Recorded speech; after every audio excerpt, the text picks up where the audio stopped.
Hello students, welcome to bank centric YouTube channel. My name is Vishwajeet Shah. तो आज हम RRB clerk pre का memory based paper लेकर आए, जिसका भी एग्ज़ाम इस सैटरडे को है।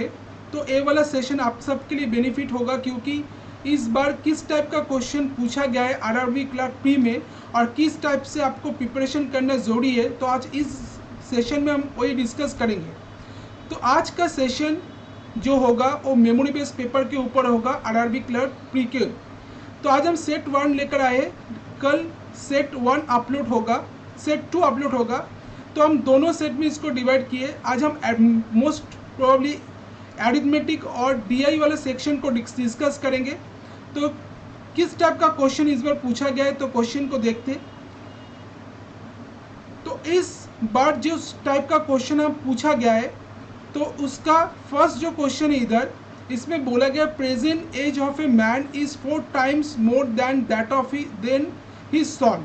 तो क्या बोला गया, मैन का जो प्रेजेंट एज है, बोला गया उसका सन का प्रेजेंट एज से 4 टाइम्स ज़्यादा है। And 4 years ago the age of man was 9 times of the age of his son। तो क्या बोला गया, 4 साल पहले मैन का जो एज था वो बोला गया उसका सन का एज का 9 टाइम्स था। Find the present age of a man. तो मैन का प्रेजेंट एज क्या होगा, ये हमको फाइंड आउट करना है। तो इस टाइप का क्वेश्चन को हम कैसे कर सकते। तो इधर बोला गया सन का एज, इधर आ जाएगा मैन। तो इधर बोला गया प्रेजेंट एज, अगर हम मान लेते प्रेजेंट एज सन का अगर x ईयर्स है, तो मैन का प्रेजेंट एज क्या होगा, दैट इज 5x ईयर्स। क्योंकि 5x क्या क्यों हुआ, बोला गया सन का जो मैन का जो प्रेजेंट एज है, वो बोला गया सन का प्रेजेंट एज से 4 टाइम्स ज़्यादा है। अगर सन का प्रेजेंट एज x ईयर है, तो मैन का प्रेजेंट एज क्या होगा, 5x ईयर। अब बोला गया 4 years एगो, 4 साल पहले, 4 years ago, 4 years ago, 4 साल पहले सन का एज कितना था। 4 साल पहले सन का एज था x-4 और मैन का एज था 5x-4। अब बोला क्या गया, 4 साल पहले जो मैन का एज था वो बोला गया 9 टाइम्स है सन का एज का। तो इसका मतलब 5x-4 इक्वल्स टू क्या होगा, 9 इंटू x-4। क्योंकि क्या बोला गया, 4 साल पहले जो मैन का एज होगा वो बोला गया सन का एज का 9 टाइम्स होगा। तो 5x-4 जो मैन का एज है वो क्या हुआ, जो सन का एज है x-4 का 9 टाइम्स हुआ। तो इसको अगर हम सॉल्व करेंगे, 5x-4 इक्वल्स टू 9x-36। तो 5x-9x इक्वल्स टू क्या रहा है, 36 प्लस 4। तो इसको इधर सॉल्व करेंगे तो इधर आ रहा है -4x इक्वल्स टू -32। तो x माइनस माइनस कर देंगे तो x का वैल्यू आ रहा है 8। तो इधर से x का वैल्यू हमको क्या मिल गया, 8 मिल गया। तो इसका मतलब हमको पूछा गया है present age of a man क्या है। तो present age of a man that is 5 into 8 that is 40 years, इसका आंसर आ जाएगा। तो present age of a man 40 years, जो कि ऑप्शन नंबर ए में है, 1 में है 40 ईयर्स, ए वाला क्वेश्चन के करेक्ट आंसर है। ठीक है, नेक्स्ट जो क्वेश्चन पूछा गया उसको देखते हैं, उसमें क्या बोला गया है। इसमें बोला गया 2 pipes A and B individually fill an empty tank in 15 hours and 45 hours respectively। तो 2 पाइप बोला गया A और B, टैंक को फिल कर रहा है 15 आवर्स में और 45 आवर्स में। ए pipe C empty the same tank in 30 hours, और एक पाइप C जो है वो टैंक को खाली करता है 30 आवर्स में। Find the if all the 3 pipes open together in the tank, अगर तीनों पाइप को खुला रहता है टैंक में, then how many hours the tank will be fill completely. तो कितना टाइम लगेगा टैंक को पूरा कम्प्लीटली फिल होने में, ये हमको फाइंड आउट करना है। तो ये वाला क्वेश्चन को हम कैसे करेंगे। तो बोला गया पाइप ए जो है टैंक को फिल करता है 15 आवर्स में, पाइप बी जो है टैंक को फिल करता है 45 आवर्स में, और पाइप ए क्या कर रहा है, टैंक को फिल कर रहा है, पाइप बी भी टैंक को फिल कर रहा है, पाइप सी क्या कर रहा है, टैंक को खाली कर रहा है कितना टाइम में, दैट इज 30 आवर्स में। तो इधर से हमको टैंक का टोटल कैपेसिटी मिल जाएगा। तो टोटल कैपेसिटी ऑफ टैंक क्या होगा, टोटल कैपेसिटी ऑफ टैंक आ जाएगा that is LCM of 15, 45 and 30, तो LCM आ जाएगा 90 यूनिट्स, इसका LCM आ जाएगा 90 यूनिट्स। तो total capacity of the tank क्या मिल गया, 90 यूनिट मिल गया। तो इधर से अगर हमको एफिशिएंसी मिल जाएगा, तो एफिशिएंसी क्या होगा, that is 90/15, that is 6 unit per our. Efficiency मतलब क्या है, total work by time. Total work कितना है, टैंक का टोटल कैपेसिटी कितना है, 90 यूनिट। पाइप ए को टाइम कितना लग रहा है, 15 आवर्स, तो 90/15 कर दिए, that is 6 unit per hour. Pipe ए का एफिशिएंसी मिल गया। पाइप बी का एफिशिएंसी क्या आएगा, 90/45, that is 2 unit per hour. और पाइप सी का एफिशिएंसी क्या आएगा, that is 90/30, 3 unit per our. ठीक है, तो इधर से हमको टैंक पाइप का कॉम्बाइन एफिशिएंसी मिल जाएगा। तो कॉम्बाइन एफिशिएंसी क्या होगा, कॉम्बाइन एफिशिएंसी होगा that is A + B - C, क्योंकि पाइप ए और बी टैंक को फिल कर रहे हैं, पाइप सी टैंक को खाली कर रहे हैं, that is 6 + 2 - 3, that is 7, 8, 8 - 3, 5 unit per hour. Pipe C का एफिशिएंसी, पाइप कॉम्बाइन एफिशिएंसी आ गया 5 यूनिट पर आवर। अब बोला गया टैंक को पूरा फिल करने में टाइम कितना लगेगा, तीनों पाइप अगर खुला रहता है तो टैंक का टोटल कैपेसिटी है 90 यूनिट। तो टाइम टेकन, टाइम कितना लग रहा है, दैट इज 90/5 डिवाइड करेंगे तो दैट इज 18 आवर। तो टाइम कितना लग रहा है, टैंक अगर तीनों टैंक खुला रहता है तो टाइम कितना लगेगा टैंक को फिल करने में, that is 18 hour. Option number B, option number 2 18 hour इसका करेक्ट आंसर है। तो इसका करेक्ट आंसर होगा ऑप्शन नंबर 2 18 आवर्स। नेक्स्ट जो क्वेश्चन पूछा गया उसको देखते, उसमें क्या दिया हुआ है, इसमें दिया हुआ है A and B started a business by investing amount of ₹5,000 and ₹15,000 respectively. तो ए और बी मिलकर एक बिजनेस स्टार्ट किया है। इसमें बोला गया ए का जो इन्वेस्टमेंट है वो 5,000 रुपीज़ है, बी का इन्वेस्टमेंट है 15,000 rupees. If after 6 month B left the business and the profit share of B is ₹600 after 1 year, अगर 6 मंथ के बाद बोला गया बी का बिजनेस छोड़कर चला जाता है और अगर बी का प्रॉफिट शेयर अगर 600 रुपीज़ है 1 साल के बाद, then find the total profit. तो टोटल प्रॉफिट क्या होगा, ये हमको फाइंड आउट करना है। तो कैसे करेंगे, तो देखते। तो इधर आ गया ए, इधर आ गया बी। तो इन्वेस्टमेंट क्या है, इन्वेस्टमेंट है, ए का इन्वेस्टमेंट बोला गया 5,000 है, ए का इन्वेस्टमेंट है 5,000 और बी का इन्वेस्टमेंट है 15,000। तो ए 5,000 रुपीज़ इन्वेस्ट करता है, बी 15,000 रुपीज़ इन्वेस्ट करता है।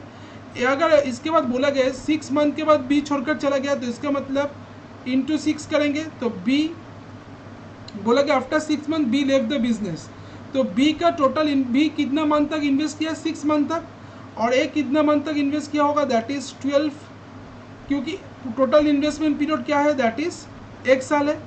तो इसको मल्टीप्लाई करेंगे तो 60,000 इधर आ रहा है और इधर आ रहा है, दैट इज 90,000। तो इन्वेस्टमेंट रेशियो क्या आ रहा है, इन्वेस्टमेंट रेशियो आ रहा है, दैट इज 0,0,0,0 काट देंगे, 3 3 ज़ा 9, 3 2 ज़ा 6, दैट इज 2:3। अब बोला क्या गया है, बोला गया है B profit share of B बोला गया 600, तो इसका मतलब 3 का मतलब क्या है 600। हमको फाइंड आउट करना है टोटल प्रॉफिट, तो टोटल प्रॉफिट क्या आ जाएगा, दैट इज 3 + 2 5। तो 5 का मतलब क्या होगा, that is 600/3 into 500, that is 5, 200 into 5, that is 1000। तो इसका आंसर आ गया 1000, जो कि ऑप्शन नंबर 5 में है। तो ऑप्शन नंबर 5000 इसका आंसर है, 1000 इसका आंसर है। तो ऑप्शन नंबर 5 1000 ये वाला क्वेश्चन के करेक्ट आंसर है। टोटल प्रॉफिट आ गया 1000। नेक्स्ट जो क्वेश्चन इस बार पूछा गया उसको, उसमें क्या बोला गया है, क्वेश्चन नंबर 4 में दिया हुआ है speed of board in upstream is 60% of speed of board in downstream. तो अपस्ट्रीम में बोर्ड का जो स्पीड है वो बोला गया डाउनस्ट्रीम में जो बोर्ड का स्पीड है उससे उसका 60% है। The speed of boat in still water is 6 kilometre per our more than the speed of stream. और क्या बोला गया, जो स्पीड ऑफ बोट है स्टिल वाटर में वो बोला गया 6 किलोमीटर पर आवर ज़्यादा है स्ट्रीम का स्पीड से। Find the total time taken by boat to cover 70 kilometre down stream and 30 kilometre in up stream together. तो टोटल टाइम कितना लगेगा बोट को 70 किलोमीटर डाउन स्ट्रीम में एवं 30 किलोमीटर अप स्ट्रीम में कवर करने के लिए। तो क्या बोला गया, इसको कैसे करेंगे, तो इधर बोला गया एक चीज़ दिया हुआ है, the speed of boat, boat का जो स्पीड है स्टिल वाटर में वो बोला गया 6 किलोमीटर पर आवर ज़्यादा है स्ट्रीम का स्पीड से। तो हम मान लेते speed of stream, speed of stream हम मान लेते that is x kilometre per our. तो स्पीड ऑफ स्ट्रीम मान ली x किलोमीटर पर आवर, तो स्पीड ऑफ बोट क्या आ जाएगा, स्पीड ऑफ बोट होगा that is x plus 4 kilometre per our, x plus 6 kilometre per our. ठीक है, तो स्पीड ऑफ स्ट्रीम अगर x किलोमीटर पर आवर हम मान लेते हैं तो बोट का स्पीड क्या आ गया x plus 6 kilometre per our, क्योंकि क्या बोला गया है बोट का जो स्पीड है स्टील वाटर में वो 6 किलोमीटर पर आवर ज़्यादा है स्ट्रीम का स्पीड से। अब अगर देखते हैं अप स्ट्रीम स्पीड क्या आएगा, अपस्ट्रीम स्पीड होता है, अपस्ट्रीम स्पीड इक्वल्स टू क्या होता है दैट इज बी माइनस ही बोट का स्पीड माइनस करंट का स्पीड, दैट इज बोट का स्पीड है x plus 6 minus x that is 6 kilometre per hour और x कट जाएगा। डाउन स्ट्रीम स्पीड कितना होगा, तो डाउन स्ट्रीम स्पीड होगा दैट इज बोट का स्पीड प्लस करंट का speed that is x plus 6 plus x that is 2x plus 6 kilometre per our. अब बोला क्या गया है, बोला गया है जो अपस्ट्रीम स्पीड है बोट का वो बोला गया 60% है डाउन स्ट्रीम स्पीड का, डाउन स्ट्रीम स्पीड का 60% है। तो इसका मतलब अपस्ट्रीम स्पीड कितना है 6, ए वाला क्या बोला गया 2x प्लस 6 का 60% है, ए वाला बोला गया 60% है। तो 60% मतलब 2 3 ज़ा 6 2 5 ज़ा 10 दैट इज 30 इक्वल्स टू क्या आ रहा है 3 2 ज़ा 6x प्लस 18। तो 6x का वैल्यू क्या आ रहा है 30 माइनस 18 दैट इज 12। तो x का वैल्यू आ रहा है 2। तो x का वैल्यू अगर 2 है तो इसका मतलब इसका वैल्यू क्या आ गया, डाउन स्ट्रीम स्पीड कितना आ गया 2 into 2 plus 6 that is 4 plus 6 10 kilometre per our. अब हमको पूछा क्या गया है, पूछा गया है 70 किलोमीटर आप डाउन स्ट्रीम में और 30 किलोमीटर अप स्ट्रीम में कवर करने में उसको टोटल कितना टाइम लगेगा। तो अगर हम देखते हैं 70 किलोमीटर और डाउन स्ट्रीम में कवर कर रहे हैं तो डाउन स्ट्रीम स्पीड कितना आ गया that is 10 kilometre per our 70/10 plus 30 kilometre और कवर कर रहा है अप स्ट्रीम में, अप स्ट्रीम स्पीड कितना है 6 किलोमीटर पर आवर। तो डिवाइड करेंगे 7 इधर आ रहा है, इधर आ रहा है 5, 7 plus 5 that is 12 hour. Total time कितना लग रहा है 12 आवर, इसका आंसर आ जाएगा। तो टोटल टाइम कितना लग रहा है 12 आवर, ऑप्शन नंबर 4 इसका करेक्ट आंसर है। तो 70 किलोमीटर डाउन स्ट्रीम और 30 किलोमीटर अप स्ट्रीम में कवर करने में बोट को टोटल टाइम कितना लग रहा है 12 आवर, ए वाला क्वेश्चन के करेक्ट आंसर है जो कि ऑप्शन नंबर 4 में है। ठीक है, तो आई होप आपको ये वाला क्वेश्चन समझ में आ गया। नेक्स्ट जो क्वेश्चन पूछा गया है क्वेश्चन नंबर 5 में, उसमें क्या दिया हुआ है, उसमें दिया हुआ है a train cross a pole in 25 second and to a 240 metre long platform in 40 second, find the length of a train. तो ये ट्रेन एक तो पोल को क्रॉस कर रहा है 25 सेकेंड में और 240 मीटर लॉन्ग प्लेटफॉर्म को क्रॉस कर रहा है 40 सेकेंड में। तो ट्रेन का लेंथ क्या होगा ये हमको फाइंड आउट करना है। तो जब ट्रेन पोल को क्रॉस कर रहा है तब खुद का डिस्टेंस ही कवर कर रहा है। ठीक है, तो let the speed let the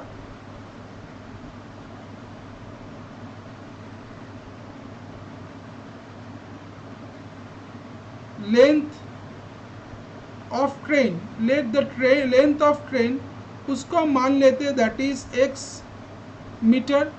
length of train क्या है x मीटर है। अगर लेंथ ऑफ ट्रेन क्या बोलेगा x मीटर है, जब एक तो ट्रेन पोल को क्रॉस कर रहा है तो उसका मतलब क्या है वो खुद का लेंथ ही क्रॉस कर रहा है 25 सेकेंड में। तो x मीटर लेंथ जो ट्रेन का लेंथ है वो उसको क्रॉस करे 25 सेकेंड में। तो इधर से हमको अगर देखते स्पीड आ जाएगा ट्रेन का, that is speed of train क्या होगा, that is x distance by time होता है। तो डिस्टेंस मतलब एक्स मीटर, खुद का लेंथ ही क्रॉस कर रहा है 25 सेकेंड में, दैट इज एक्स बाई 25। फिर बोला गया and 240 metre long platform in 40 second, और 240 मीटर लॉन्ग प्लेटफॉर्म क्रॉस कर रहे हैं 40 सेकेंड में। जब वो प्लेटफॉर्म को क्रॉस करता है तो क्या होता है, खुद का लेंथ प्लस प्लेटफॉर्म का लेंथ क्रॉस करता है। तो इसका मतलब अगर देखते टोटल डिस्टेंस कवर्ड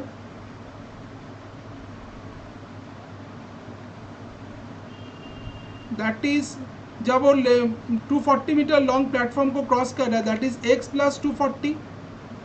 तो टाइम क्या आ जाएगा, दैट इज टाइम का फॉर्मूला होता है डिस्टेंस बाय स्पीड। तो इधर टाइम क्या बोला गया 40 सेकेंड, डिस्टेंस क्या है एक्स प्लस 240, स्पीड हमको फाइंड आउट कर चुके हैं एक्स बाई 25। तो इसको अगर हम सॉल्व करेंगे तो क्या मिलेगा, that is 40 equals to 25x plus 240 into 25 करेंगे तो क्या आ जाएगा 0 100 0 50 60, दैट इज 6000 बाई एक्स। तो इसको अगर हम सॉल्व करेंगे हमको मिल जाएगा that is 40x equals to 25x plus 6000। तो 40x माइनस 25x का वैल्यू क्या आ रहा है, दैट इज 6000 आ रहा है। 15x का वैल्यू क्या आ रहा है 6000। तो x का वैल्यू क्या होगा, दैट इज 400। तो x का वैल्यू क्या आएगा 400 होगा। तो पूछा गया लेंथ ऑफ द ट्रेन क्या है, तो लेंथ ऑफ द ट्रेन हमको मिल गया that is 400 metre. Option number 4 इसका करेक्ट आंसर है। ऑप्शन नंबर 4 ए वाला क्वेश्चन का करेक्ट आंसर है। तो क्या बोला गया था, जो ट्रेन जब पोल को क्रॉस करे 25 सेकेंड में और लॉन्ग प्लेटफॉर्म जिसका लेंथ है 240 मीटर उसको क्रॉस करे 40 सेकेंड में, तो ट्रेन का लेंथ क्या होगा ये हमको पूछा गया है। तो हम मान लेते हैं length of the train x metre है, तो स्पीड ऑफ द ट्रेन क्या बोला गया डिस्टेंस बाई टाइम, तो x बाई 25 आ जाएगा। तो टोटल डिस्टेंस कवर कितना होगा, जब वो प्लेटफॉर्म को क्रॉस कर रहे हैं, जब प्लेटफॉर्म को क्रॉस करते हैं तो खुद का लेंथ प्लस प्लेटफॉर्म का लेंथ दोनों का लेंथ क्रॉस कर रहा है दैट इज x प्लस 240। तो टाइम बोला गया, टाइम मतलब डिस्टेंस बाई स्पीड, तो 40 सेकंड टाइम है तो 40 इक्वल्स टू क्या होगा x plus 240 by x by 25 होगा। तो इसको हम सॉल्व करेंगे तो x का वैल्यू आ जाएगा 400 मीटर। नेक्स्ट जो क्वेश्चन पूछा गया उसमें क्या बोला गया, क्वेश्चन नंबर 6 में A alone can complete a work in 25 days. तो ए अकेले एक काम को 25 डेज में कर सकता है, B alone can complete the same work in 50 days, और बी अकेला वो वाला काम को 15 डेज में कर सकता है। If C is 60% less efficient than B, अगर सी का एफिशिएंसी बी का एफिशिएंसी से 60% कम है, then find time taken by A and C together to complete the same work. तो ए और बी को, ए और सी एक साथ में कितना टाइम में काम को कंप्लीट करेगा ये हमको फाइंड आउट करना है। तो ए वाला क्वेश्चन को कैसे करेंगे, तो ए अकेला एक काम को बोला गया 25 डेज में कर सकता है, बी अकेला इसी काम को बोला गया 15 डेज में कर सकता है। तो ए अकेला एक काम को 25 डेज में कर सकता है, बी अकेला उसी काम को 15 डेज में कर सकता है। और बोला गया सी का जो एफिशिएंसी है वो बोला गया बी का एफिशिएंसी बी से 60% कम है। तो इसका मतलब क्या है, अगर हम एफिशिएंसी रेशियो देखते हैं, एफिशिएंसी रेशियो देखते बी और सी का, तो बी का अगर 100 एफिशिएंट होगा तो सी क्या होगा 60% कम, मतलब 40। 0 से 0 काटेंगे 2 5 ज़ा 10, 2 2 ज़ा 4, इसका रेशियो क्या आ रहा है 5:2। तो बी और सी का एफिशिएंसी का रेशियो आ रहा है 5:2। तो टाइम रेशियो क्या होगा, तो टाइम रेशियो आ जाएगा इन्वर्सली प्रोपोर्शनेट, एफिशिएंसी और टाइम इन्वर्सली प्रोपोर्शन होता है। तो बी और सी का एफिशिएंसी रेशियो अगर 5:2 है तो टाइम रेशियो बनेगा 2:5। तो बी को टाइम कितना लग रहा है 15 डेज, तो बी को अगर टाइम लग रहा है 15 डेज तो इसका मतलब सी को टाइम कितना लगेगा, that is 15/2 × 5, that is 75/2 days, इतना टाइम लगेगा। अब बोला क्या गया है, ए और सी मिलकर अगर काम को कंप्लीट करते तो कितना टाइम लगेगा काम को कंप्लीट करने में, ये हमको फाइंड आउट करना है। ये बोला गया ए और सी मिलकर अगर काम को कंप्लीट करते हैं तो काम को कंप्लीट करने में कितना टाइम लगेगा, ये हमको फाइंड आउट करना है। तो ए टोटल वर्क क्या हो जाएगा, टोटल वर्क होगा, total work that is LCM of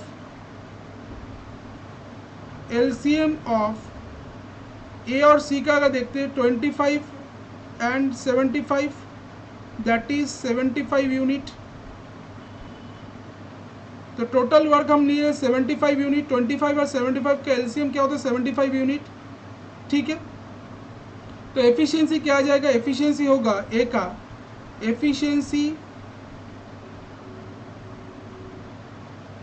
efficiency क्या होगा, that is 75/25, that is 3 unit per day. और बी का एफिशिएंसी क्या होगा, सी का एफिशिएंसी दैट इज 75/75, ऊपर में आ जाएगा that is 2 unit per day. तो दोनों मिलकर अगर काम को करना चाहता है तो कितना टाइम में काम को कंप्लीट करेगा, तो अगर दोनों मिलकर ए और सी मिलकर काम को करना चाहता है तो काम को कितना टाइम में कंप्लीट करेगा, दैट इज ए और सी मिलकर काम को करना चाहते हैं तो काम को कितना टाइम में कंप्लीट करेगा, that is 75/3 + 2 5, that is 15 days. तो दोनों मिलकर अगर काम को करना चाहते हैं तो काम को 15 डेज में कंप्लीट करेगा, तो इसका आंसर आ जाएगा 15 डेज। अगर ए और सी मिलकर काम को करना चाहते हैं, टोटल वर्क है 75 यूनिट, ए का एफिशिएंसी आ गया 3 यूनिट पर डे, सी का एफिशिएंसी आ गया 2 यूनिट पर डे। अगर दोनों मिलकर ए और सी मिलकर काम को करना चाहता है तो दोनों कितना टाइम लगेगा, that is 75/5, that is 15 days. A वाला क्वेश्चन के करेक्ट आंसर है। नेक्स्ट जो क्वेश्चन पूछा गया है 6 के बाद 7, इसमें क्या दिया हुआ है, a man sell a chair of ₹960 and earn a profit of 20%। तो मैन एक तो चेयर को बेचा है 960 रुपीज़ में और उसको बेचकर उसको 20% प्रॉफिट अर्न हुआ है। If a man want to sell it at a profit of 40%, अगर उसको 40% प्रॉफिट में बेचना चाहता है तो कितना what price he should sell the chair, तो कितना प्राइस में चेयर को सेल करना पड़ेगा, ये हमको फाइंड आउट करना है। तो कैसे करेंगे, तो सेलिंग प्राइस ऑफ चेयर बोला गया है, that is selling price of chair क्या है 960 है, दैट इज, और प्रॉफिट परसेंटेज क्या बोला गया, प्रॉफिट परसेंटेज जो दिया हुआ है दैट इज 20%। तो सेलिंग प्राइस ऑफ चेयर है 960 और प्रॉफिट परसेंटेज बोला गया 20%। तो इधर से हमको कॉस्ट प्राइस ऑफ चेयर मिल जाएगा। तो कॉस्ट प्राइस ऑफ चेयर क्या होगा, that is 960 into by 120 into 100, 0 से 0 करेंगे, दैट इज 800। तो कॉस्ट प्राइस ऑफ चेयर आ गया 800। अगर सेलिंग प्राइस ऑफ चेयर 960 है, प्रॉफिट परसेंटेज अगर 20% है, तो कॉस्ट प्राइस ऑफ चेयर क्या आ जाएगा 960/120 इंटू 100, दैट इज 800।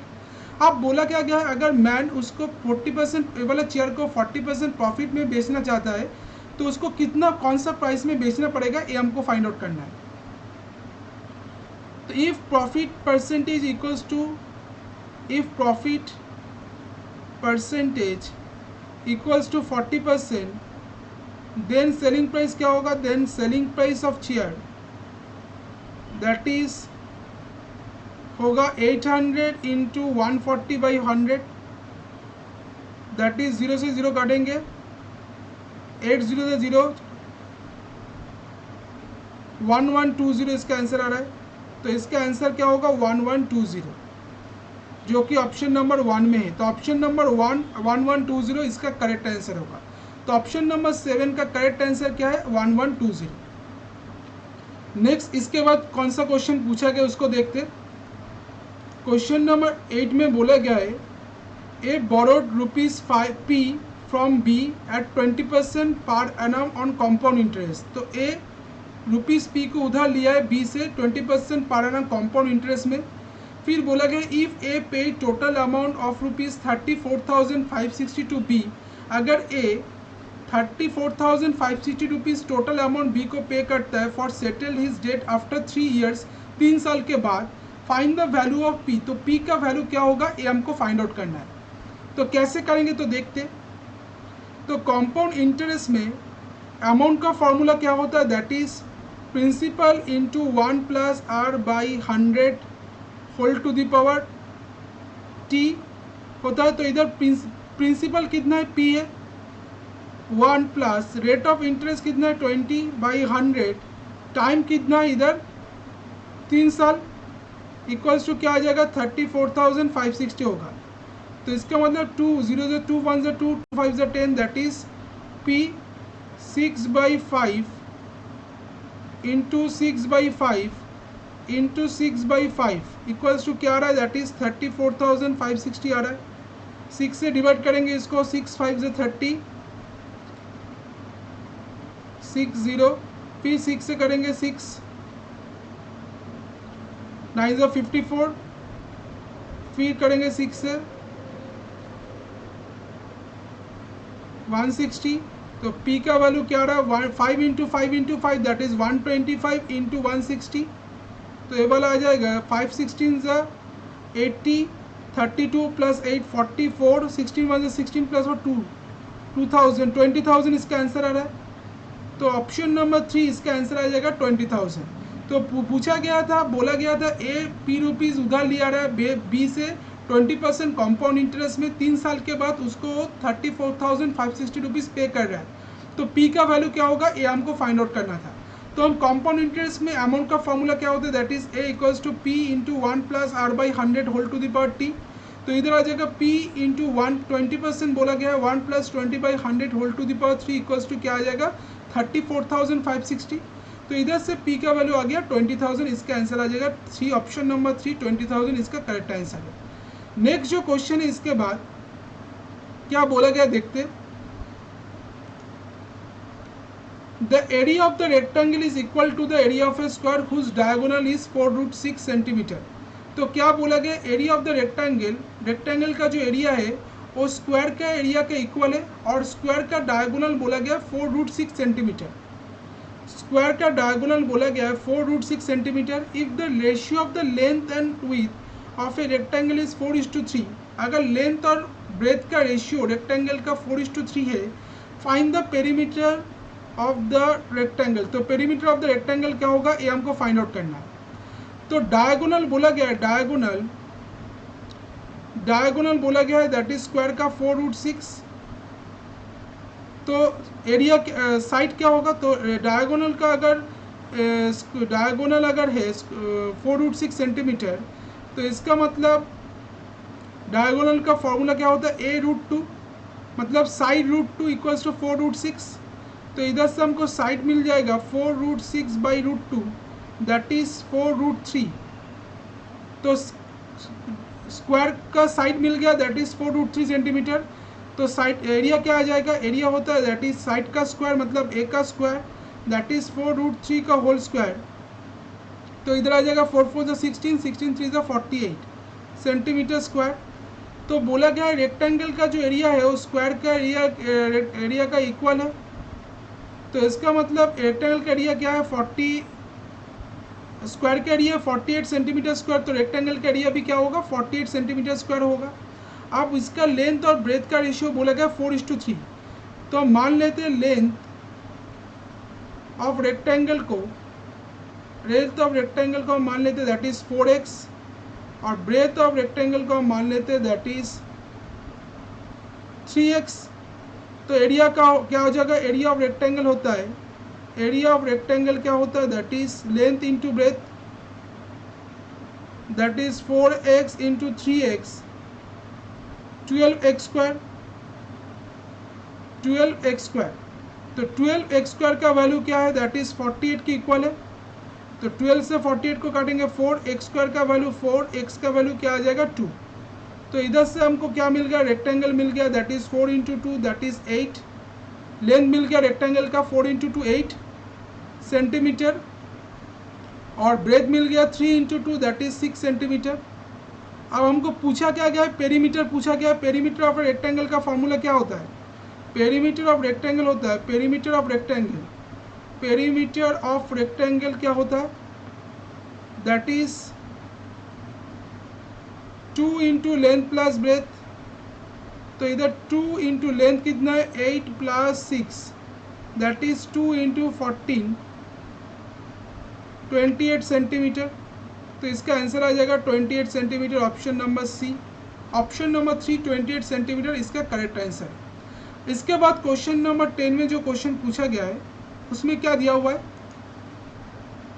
तो ये वाला क्वेश्चन डीआई टॉपिक से पूछा गया। क्वेश्चन में क्या दिया हुआ है, तो इधर डायरेक्शन में बोला गया table given below shows the total number of order of an item receive by 3 people in 4 different month. तो 4 डिफरेंट मंथ में जो ऑर्डर रिसीव कर रहा है 3 पीपल ए बी सी, उसका वैल्यू दिया हुआ है। अब क्वेश्चन में देखते हैं total order receive by A in May and जुलाई।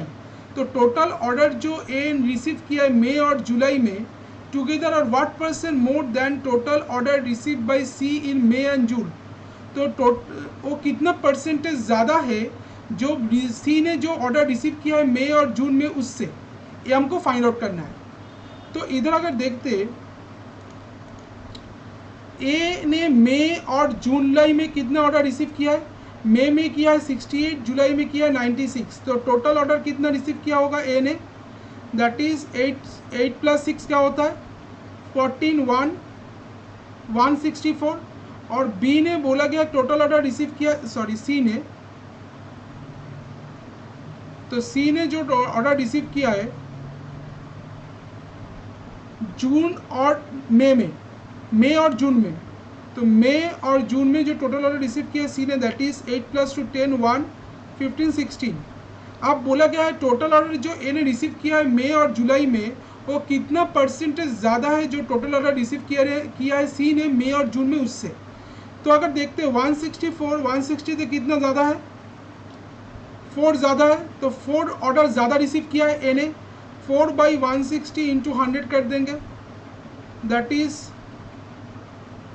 40, 0 से 0 कटेगा, 4 2 से 2 5 दैट इज 2.5%।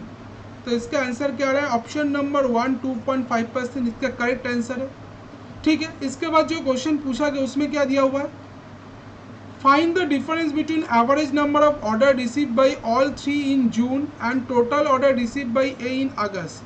तो क्या पूछा गया है, जो find the difference between the average order, difference पूछा गया है एवरेज ऑर्डर जो रिसीव किया है ए ने, ए बी सी ने इन जून में, और जो टोटल ऑर्डर रिसीव किया है ए ने अगस्त में, उसका डिफरेंस क्या होगा ये हमको फाइंड आउट करना है। तो ए बी सी ने जो टोटल ऑर्डर रिसीव किया है जून में वो क्या है, ए प्लस बी प्लस सी ने जो टोटल ऑर्डर रिसीव किया है जून में वो आ जाएगा 112 plus 64 plus 88 that is 8 plus 4 क्या होता है 12, 12 प्लस 2 14, 1 1 2 2 6 7 8 8 और 16 1 1 264 डिवाइडेड एवरेज ऑर्डर रिसीव किया, तो एवरेज क्या आ जाएगा, इसका एवरेज आ जाएगा 264/3 88। और ने ए ने जो ऑर्डर रिसीव किया अगस्त में, ए ने कितना ऑर्डर रिसीव किया अगस्त में 119। तो ए ने ऑर्डर रिसीव किया अगस्त में जो ए ने ऑर्डर रिसीव किया है दैट इज़ 119। उसका डिफरेंस क्या बनेगा, दैट इज़ डिफरेंस आ जाएगा 119 माइनस 88 दैट इज़ 131। तो इसका आंसर आ रहा है ऑप्शन नंबर 5 31 इसका करेक्ट आंसर आ रहा है। ठीक है, इसके बाद जो क्वेश्चन पूछा गया क्वेश्चन, नेक्स्ट क्वेश्चन, इसमें क्या दिया हुआ है, find the ratio of the total order receive by A and B together in month of July to the total order receive by B and C together in month of May. Ratio पूछा गया है, ए और B ने मिलकर जुलाई में जो total order receive किया है और बी और सी मिलकर जो मई में जो टोटल ऑर्डर रिसीव किया है, इसका रेशियो क्या बनेगा। तो ए और बी मिलकर जो टोटल ऑर्डर रिसीव किया है जुलाई में वो क्या होगा, दैट इज